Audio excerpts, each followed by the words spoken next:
আরেকটা বস্তু দিয়ে যাব। কীর্তনটা হচ্ছে শান্ত, কীর্তনটা হচ্ছে পরম ভাগবত, কীর্তনটা হচ্ছে রসতত্ত্ব মাধুরী।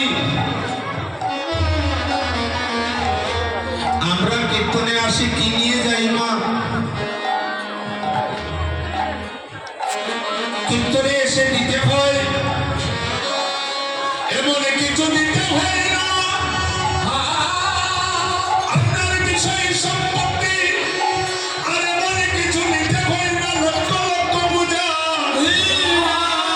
হরিনাম কীর্তনে এসে দিয়ে যেতে হয় এক বিন্দু নয়নের জল।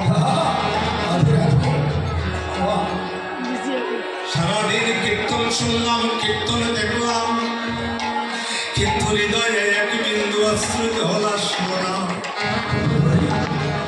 কীর্তনে বসে যদি নয়ন জল আসে না, জানবেন আপনার শত জন্মের অপরাধ এই দেখে আছে কৃষ্ণ প্রেমানন্দে।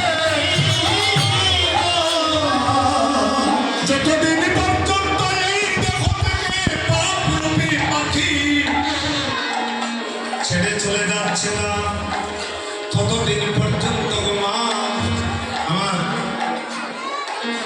জীবন কৃষ্ণ প্রভুপাদ বলেছিলেন, বাবা সুসেন কীর্তন তো এখন ঘরে ঘরে হয়, কিন্তু কীর্তনে তো এক বিন্দু নয়ন জল আসে না। কেন আসে না? কৃষ্ণকে আসে না কেন মা?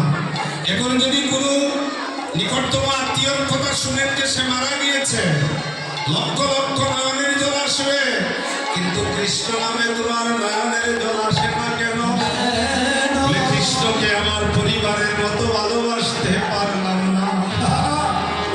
অদ্বৈত প্রভু যখনই দেখলেন কলির জীব দিন দিন নরকের প্রতি নিমজ্জিত হচ্ছে, কৃষ্ণ চৈতন্য নাম বলে গিয়ে অচৈতন্যের ভাবে শুয়ে আছে কলির জীব।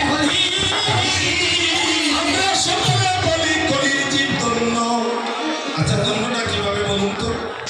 আপনারা ধন্য কিভাবে? বসো বসো বসো। কলির জীব ধন্য।